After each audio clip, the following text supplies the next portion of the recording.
Hi, welcome to my channel, God's Anointed Child. I'm Latoya, and today I want to read from the book of Chronicles, so First Chronicles 4 and verse 9 and 10. And this topic is quite touching to me because I myself experienced certain things.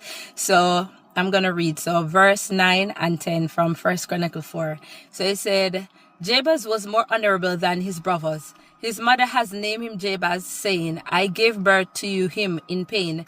Jabez cried out to God of Israel, oh, that you would bless me and enlarge my territory. Let your hand be with me and keep me from harm, so that I will be free from pain. And God grant his request. And Jabez's prayer show how when you cry out to God, that he is faithful to hear your heartfelt cry and will grant you the desire of your heart, and that he will bless you and also keep you from harm.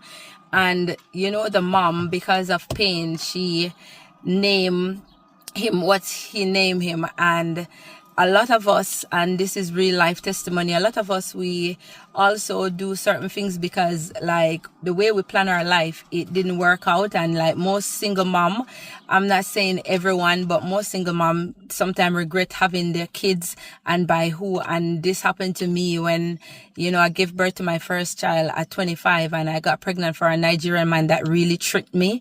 And although he was there at the birth, he was very wicked. And it ended up that I had a Nigerian nurse, which was very wicked. And I felt so much pain because she was taking away the thing that would calm the pain. And she let me go through like giving birth, like the labor pain was like excruciating. And when she put my son on me, I actually resent him. Like the pain was too much. I didn't want to touch him. And it ended up where I bring him home, and when he was crying, he used to irritate me. I didn't want to hear him cry and I wouldn't pick him up. And one night I got a vision where the Lord said to me, like, I don't know, but I assume that it was the Lord. It can't be the devil that said, like, you know, if you don't show this boy love and you know, appreciate the gift that I give you, I will take it back from you. And when I had the dream, I remember saying that I gave my son to a friend and she was bringing him on her back with the strap, and she fell down the stairs, and she said it's God that saved them. My son only came with a bruise. And from that day I began to pray for my son, and you know, God has opened me to love my son, and I love him so much. And I'm telling you, you know, God, I asked him to take away the guy, you know, that was really a pain, and God removed him from us, where, you know, I was happy and God looked after me to raise my son, and I'm so grateful. But you know, in our pain we can do and curse our kids, and it's not a good thing, but it's just like showing you that if you do it, you can always go to God and, you know, repent. As a mother, or the child can also go to God and ask God for forgiveness and ask God to bless them, take away the curse, the pain that their parents or foreparents have placed on them. And, you know, we just constantly ask God for forgiveness and try and live a good life. But I know it shows us and demonstrate that God is faithful. Once you pray, he will bless you.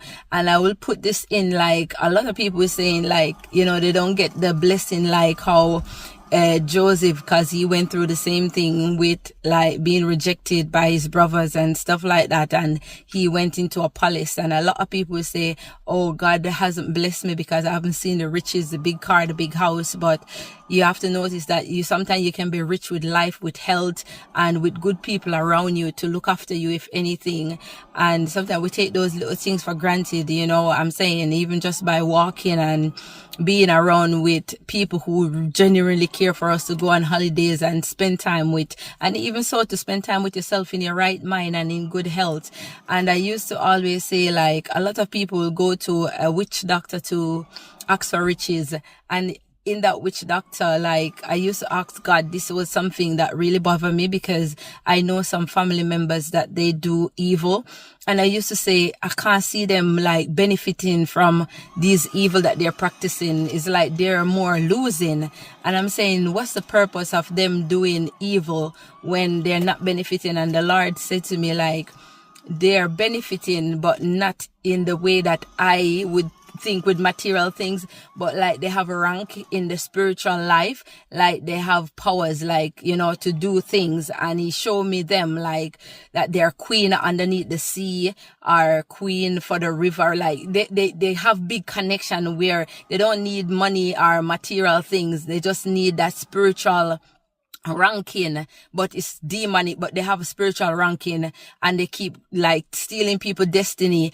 And even though they're stealing people's destiny, is like you don't see it showing on them, but in a sense, for them to have the power to do it unknowingly to you, it's make them feel powerful, to know that they can destroy you and destroy their whole, even their own family member, and hold a whole community down.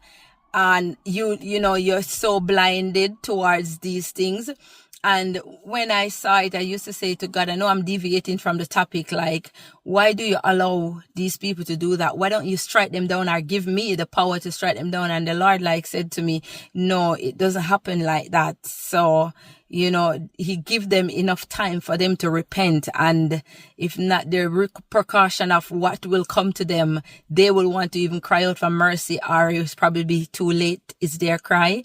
So, you know, like I said, like just for us as believers, we will be praying and we will be fasting and we will be going to church. As we do everything in church, you do voluntary, you do everything, and you're like, your life is not growing. But it's sometimes when you look at the physical, it's just stagnant, but your spiritual life, you know, is really growing. You're like a giant in the spirit, that even when time demons want to come to attack you, they have to like seek like proper God, basically like Satan going to God to find out if he can fight you.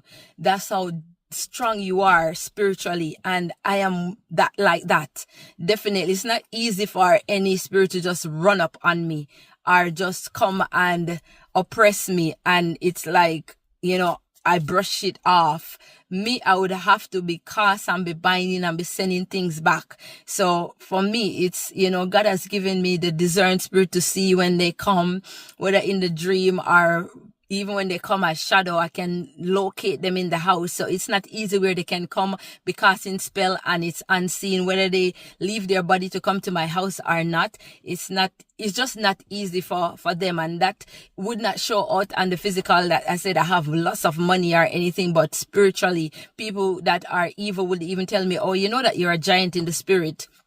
So that's something I learn when I see people that are like, you know, doing bad things, and at the end of the day, they don't, you know, you see them probably even in a bush in a village, and you're like, can you imagine? They don't want cars, they don't want big house, they just want to sit in a tent or on a shrine, or just, you know, bring a goat and a cow, and you're like, this man, how is he doing this evil? What is his benefit? And like I said, their benefit is to hold down the community, to destroy people. Just like for example, quick testimony, a guy, I think I give this testimony before, but like I said, one lady, I was dating her baby father, and she wanted to destroy me based on the pictures that she saw in the guy's house. And she took the picture to a witch doctor, and I said, like, the witch doctor, she gave my number to the witch doctor, we should get out the guy phone.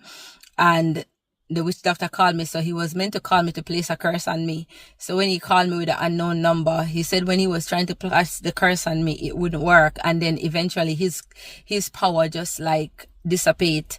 And then he was crying and calling me, asking me to forgive him. And I was like, why do I need to forgive you? And then he started to tell me what the lady did. And then he said to the lady, you know what, take her picture to another person that will kill. I can't kill her. And you know, he even told me that where he direct the lady and where she take it, and how they put my picture and stuff in the River Thames somewhere in London. And, you know, but he was apologizing because he said that he want back his gift.